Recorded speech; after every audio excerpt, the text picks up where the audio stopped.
Good morning students. मैं Anju Chaudhary, assistant professor of sociology, government girls college Sikar. हम आपके paper में जो सिलेबस में जो गिडिंग्स के जो सिद्धांत थे उनके बारे में पढ़ रहे थे। तो हमने लास्ट की वीडियो में गिडिंग्स के जीवन की पृष्ठभूमि के बारे में बात की, उनकी बौद्धिक पृष्ठभूमि के बारे में बात की, गिडिंग्स के जीवन परिचय के बारे में बात की। उसके बाद में गिडिंग्स ने जो सिद्धांत दिए थे जिसमें मुख्य रूप से था संरचनाकरण का सिद्धांत, उसके बारे में हमने बात की कि लास्ट के वीडियो में हमने बात की थी कि गिडिंग्स ने जो क्लासिकल समाजशास्त्री हुए उनके जो सिद्धांत थे उन्होंने हर सिद्धांत की आलोचना की और उन सिद्धांतों की आलोचना के बाद उन्होंने स्वयं का एक सिद्धांत दिया, संरचनाकरण का सिद्धांत।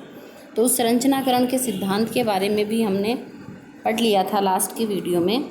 आज हम उस संरचनाकरण के सिद्धांत की आलोचना के बारे में पढ़ेंगे कि गिडिंग्स ने जो संरचनाकरण का जो सिद्धांत रखा वो एक बहुत बड़ा प्रोजेक्ट या कहें कि बहुत बड़ी उपलब्धि है। उन्होंने ये जो सिद्धांत दिया इसमें उन्होंने लगातार 30 सालों तक काम किया। 30 सालों की मेहनत के परिणाम स्वरूप उन्होंने ये सिद्धांत दिया और उन्होंने ये जो सिद्धांत दिया, ये जो क्लासिकल जो सिद्धांत थे, क्लासिकल और आधुनिक सिद्धांतों के साथ एक आलोचनात्मक संवाद स्थापित किया। इस सिद्धांत में संरचनाकरण का जो सिद्धांत है वो इसी संवाद का परिणाम है। इस सिद्धांत में गिडिंग्स ने कई समाजशास्त्रियों के सिद्धांतों का मिश्रण किया, मतलब कई समाजशास्त्रियों के जो क्लासिकल जो सिद्धांत थे उनको मिक्स करके, उनको मिला के उन्होंने अपना एक सिद्धांत बनाया। वे संरचनाकरण का तात्पर्य अर्थात संरचनाकरण या संरचना का अर्थ वो नियम और साधनों से निकालते हैं। संरचना कोई ऐसा प्रतिमान नहीं है जो मनुष्य के जैविक शरीर में उपस्थित हो और न कोई विचारों और विचारधाराओं की कोई वस्तु है। मतलब संरचनाकरण जो है ये कोई एक भौतिक वस्तु नहीं है कि वो मनुष्य के शरीर में कहीं हो या विचारों में या विचारधारा में कहीं हो। उन्होंने संरचना का जो अर्थ है वो नियम और साधनों से निकाला, मतलब नियम और साधनों को उन्होंने संरचना कहा। इसको सक्रियात्मक रूप से उत्पन्न किया जाता है और पुनः उत्पन्न किया जाता है और ये कर्ताओं की क्षमता और योग्यता के आधार पर हस्तांतरित किया जा सकता है। मतलब ट्रांसफ़र इनका जो होता है वो जो आदमी जो करता है उसकी योग्यता और उसकी क्षमता पे आधारित होता है।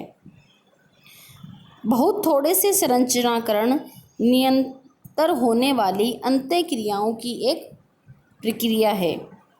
ये जो शब्द आ रहे हैं अंतःक्रिया, प्रक्रिया, ये समाजशास्त्रीय शब्द हैं और शायद ये इन शब्दों के बारे में आप सब जानते हैं क्योंकि आपने समाजशास्त्र इतने सालों से पढ़ा है। तो कुछ जो समाजशास्त्री हुए हैं जिन्होंने गिडिंग्स के इस सिद्धांत की आलोचना की है, उन आलोचनाओं के समूह में या उन आलोचकों के समूह में कुछ नाम हैं वो मुख्य हैं, जैसे थॉमसन, आर्चर, लेडर, ल्यूसे, ये सब जो हुए हैं इन्होंने गिडिंग्स के इस सिद्धांत की आलोचना की है। और इनका मानना है कि गिडिंग्स इस बात पर बहुत ज़्यादा जोर देते हैं कि कर्ता, एजेंट जिसको कहा गया है, कर्ता संरचना के आधार पर ही क्रिया करने की क्षमता पाते हैं। संरचना ही उन्हें सिखाती है कि कौन सी परिस्थिति में कैसे काम करना चाहिए, लेकिन वो इस बात पे जोर नहीं देते कि किस प्रकार संरचना उन पर वो क्रिया करने के लिए दबाव डालती है। ये इन्होंने एक आलोचना की है। जैसे संरचनाकरण के सिद्धांत में गिडिंग्स ने बताया कि जो संरचना है वो मनुष्य को किसी भी परिस्थिति में परिस्थिति के अनुसार काम करने के लिए काम उससे करवाती है या काम करना सिखाती है। ये गिडिंग्स का विचार था। तो ये जो समूह है, ये जो समाजशास्त्री हुए हैं, ये इनका कहना ये है कि ठीक बात है, गिडिंग्स ने इस बात पे तो जोर दिया कि संरचना जो है ये मनुष्य को काम करना, परिस्थिति अनुसार काम करना सिखाती है, परंतु वो साथ ही साथ उस मनुष्य के ऊपर एक दबाव भी बनाती है, एक प्रेशर डालती है कि आपको ऐसे ही काम करना है। तो ये प्रेशर कैसे डालती है, इसके बारे में, इसका जो ये नकारात्मक जो पक्ष है, इसके बारे में गिडिंग्स ने कोई बात नहीं करी अपने सिद्धांत में। फिर जो दूसरे लोग हैं, एक दूसरा समूह है जिन्होंने गिडिंग्स के इस सिद्धांत की आलोचना की है, वो आलोचना उन्होंने आनुभाविकता के आधार पर की है। आनुभाविकता के बारे में बात की है। ये लोग कहते हैं कि संरचनाकरण ने दोहरेपन की समस्या को तो हल किया है, लेकिन आनुभाविक विश्लेषण में यह अधिक लाभदायक नहीं है। इस सिद्धांत में अमूर्तीकरण अधिक है। इसका आनुभाविक पहलू कहीं खो जाता है। अमूर्तीकरण के बारे में जैसे बात की ना कि गिडिंग्स ने संरचनाकरण के सिद्धांत में संरचना को गिडिंग्स ने माना ही नियम और साधन है, संरचना को उन्होंने कोई भौतिक वस्तु नहीं माना। तो अमूर्तीकरण, इतना अमूर्तीकरण मतलब वो चीज़ जिसको हम मूर्त रूप से नहीं देख पाते, वो चीज़ है अमूर्तीकरण। तो अमूर्तीकरण के बारे में इन्होंने ज़्यादा बात की है कि इसका अनुभव का जो पहलू है ये कहीं खो जाता है।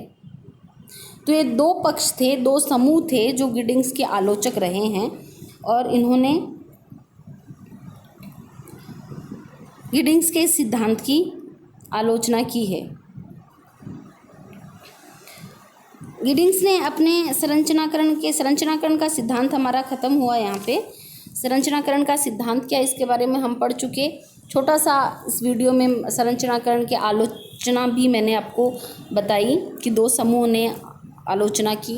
पहले समूह ने ये बात की कि संरचना मनुष्य के ऊपर जैसे दबाव डालती है, तो उस दबाव वाला जो पक्ष है वो गिडिंग्स ने नहीं बताया। दूसरे समूह ने आनुभाविकता की बात की कि आनुभाविकता का पहलू कहीं न कहीं इसमें खो गया, जिसके बारे में गिडिंग्स ने बात नहीं की। तो ये थी इसकी आलोचना, और संरचनाकरण के बारे में हम डिटेल में पढ़ चुके थे। अब हम गिडिंग्स का जो दूसरा जो सिद्धांत है आधुनिकीकरण का, अभी हम नेक्स्ट वीडियो में गिडिंग्स के जो नया सिद्धांत है आधुनिकीकरण का, उसके बारे में बात करेंगे। धन्यवाद।